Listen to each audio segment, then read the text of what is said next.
For centuries, a single piece of linen cloth, housed in the Grand Cathedral of St. John the Baptist in Turin, Italy, has captivated the hearts and minds of millions. This is the Shroud of Turin. To countless Christians, it is no ordinary fabric. It is believed to be the very burial cloth that wrapped the body of Jesus of Nazareth after his crucifixion. Imagine the profound significance of that. If true, this relic would be a direct physical link to one of the most pivotal moments in human history, bearing the faint, ghostly image of a man, complete with marks that followers say correspond to the wounds described in the Gospels. The journey of the shroud through history is as mysterious as the image it holds. It first appeared in documented history in the mid-14th century in Lille, France, in the possession of a knight named Geoffroy de Charny. From the very beginning, its authenticity was debated. A local bishop even claimed it was a clever painting, a cunning sleight of hand, and that the artist had confessed. The power of the shroud lies in its visual narrative. When you look at it, especially in its photographic negative, where the image becomes strikingly clear, you see a portrait of suffering and serenity. This visual evidence has been, for many, more persuasive than any historical text or theological argument. It transforms a story from 2 millennia ago into something you can almost touch. Enter the world of modern investigation, not with a magnifying glass, but with a mouse and a supercomputer. Our detective in this story is Cicero Moraes, a Brazilian three-dimensional designer and researcher. Moraes isn't a theologian or a historian in the traditional sense. He's an expert in forensic facial reconstruction. He uses his skills to bring the past to life, creating digital models of ancient people from their skulls. Moraes approached the shroud not with an agenda to prove or disprove its holiness, but with a straightforward scientific question. The question was simple, yet profound. Could the image seen on the Shroud of Turin have been formed by a real, three-dimensional human body being wrapped in the cloth? He could create a highly detailed, anatomically correct virtual human model, and then, in a digital environment, simulate the act of draping a cloth over it, meticulously tracking every point of contact. The first step in Cicero Moraes' experiment was to build the man. Using measurements taken from the shroud's image itself, the height, the length of the arms, the width of the face, he created a digital mannequin. Next, Moraes created a virtual cloth, programming it to behave like real linen. The crucial part of the experiment was to simulate the wrapping process. He laid the virtual cloth over the virtual man, just as a burial shroud would have been. The results were immediate and startlingly clear. When a real, three-dimensionally accurate human body is wrapped in a cloth, the resulting contact map is heavily distorted. The image produced in the simulation looked nothing like the calm, narrow, and strangely proportional face seen on the Shroud of Turin. The cloth touches the tip of the nose, the forehead, the chin, and the cheekbones, but it tents over the eyes and the sides of the nose. It wraps tightly around the sides of the face and head, creating a wide, flattened imprint. Let's break this down with a simple, hands-on experiment you can try right now. It's what I call the napkin test, and it perfectly illustrates the problem Moraes' simulation revealed. Go find some lipstick or a bit of paint.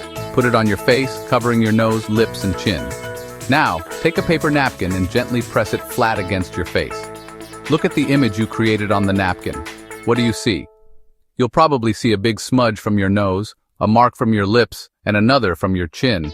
But the image will be bizarrely warped. The smudge from your nose will be much wider than your actual nose. When you transfer a three-dimensional object onto a two-dimensional surface by wrapping, you get extreme distortion. It's a fundamental rule of geometry, the same reason why maps of our spherical Earth look so strange when flattened out. There's a fascinating parallel to this situation from the world of archaeology, something we can call the Agamemnon mask effect. In the 19th century, the archaeologist Heinrich Schliemann excavated a grave at Mycenae and discovered a stunning golden funeral mask.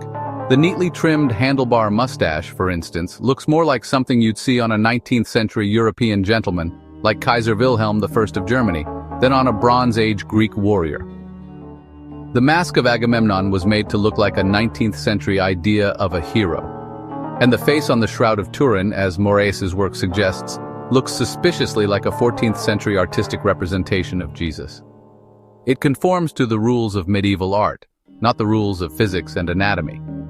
Just as the Agamemnon mask's handlebar mustache was a giveaway, the lack of distortion on the shroud's face is its tell. So, if the image wasn't formed by wrapping a real body, what could have created it? Cicero Mores and his team explored another fascinating possibility. What if the object being wrapped wasn't a fully three-dimensional human body at all? What if it was something much flatter, like a bas-relief sculpture? The team ran the simulation again. This time, instead of a fully fleshed, three-dimensional virtual man, they used a digital model of a bas-relief sculpture of a face. They draped the virtual cloth over this much flatter object and recorded the contact points. The result was, honestly, a breakthrough. The imprint created by the bas-relief was a near-perfect match for the image on the Shroud of Turin. The proportions were correct. The features were narrow and elongated, just like on the famous linen. It suggests that a medieval artist could have carved a beautiful, life-sized bas-relief of Jesus's body, heated it, or coated it with pigments, and then pressed the linen cloth onto it to transfer the image. Beyond the geometry of the image, there is another, even more direct piece of scientific evidence we must consider: the age of the cloth itself.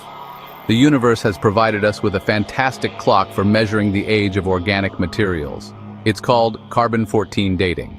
All living things absorb carbon from the atmosphere.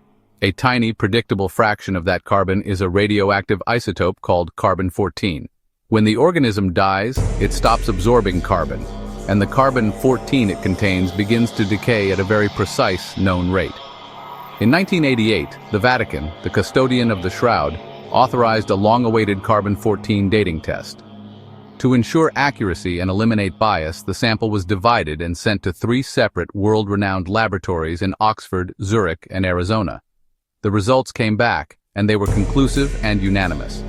All 3 laboratories dated the linen of the Shroud of Turin to a period between 1260 and 1390 AD. This places the origin of the cloth squarely in the Middle Ages. The collision between the scientific evidence and deeply held religious belief creates a fascinating landscape of human thought. For many believers, the scientific findings, whether from carbon dating or three-dimensional modeling, are simply not the final word. In response to the scientific challenges, a whole field of study known as syndenology has emerged. Syndenologists propose alternative theories to explain the evidence. These are extraordinary claims, and as the great Carl Sagan used to say, extraordinary claims require extraordinary evidence. When presented with 2 possibilities, one involving a known medieval artistic technique and the other a miracle that also conveniently invalidates our most reliable dating method, the principle of Occam's razor guides us to favor the simpler, more logical explanation. The mysteries of the shroud don't end with the image itself. The reddish-brown stains purported to be blood have also been subjected to intense scientific analysis. Forensic experts have pointed out that the blood on the shroud behaves more like paint than actual blood. For instance, the blood from the crown of thorns runs down the hair in neat, tidy rivulets as if painted on a portrait, rather than matting the hair as real blood would. Microscopic analysis has indeed found particles of iron oxide and other pigments mixed with a binder, exactly what you would expect from a medieval artist trying to create the realistic appearance of bloodstains. So, when we look at the complete body of evidence, the geometric impossibility of the image transfer, the medieval carbon date, the paint-like behavior of the bloodstains, and the existence of plausible artistic methods, a coherent picture emerges. Each piece of scientific data points in the same direction. The Shroud of Turin is a masterpiece of medieval art. The story of the Shroud of Turin is a profound lesson in the power of science to illuminate our understanding of the past. Science is not an enemy of belief or a destroyer of wonder. Instead, it is a tool, a method, a candle in the dark, as Carl Sagan would say. It allows us to test our ideas against the fabric of reality, to separate what is demonstrably real from what we might wish to be real. This process of inquiry is one of humanity's noblest pursuits. The conclusion that the shroud is a medieval artifact does not take away its historical significance. It remains an object of immense cultural and artistic importance, a testament to the incredible power of religious faith and the ingenuity of the medieval artist who created it.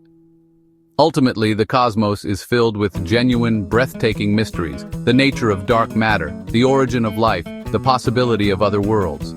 These are the frontiers where our curiosity should be directed. The Shroud of Turin, while a captivating historical puzzle, is one mystery that science has largely solved.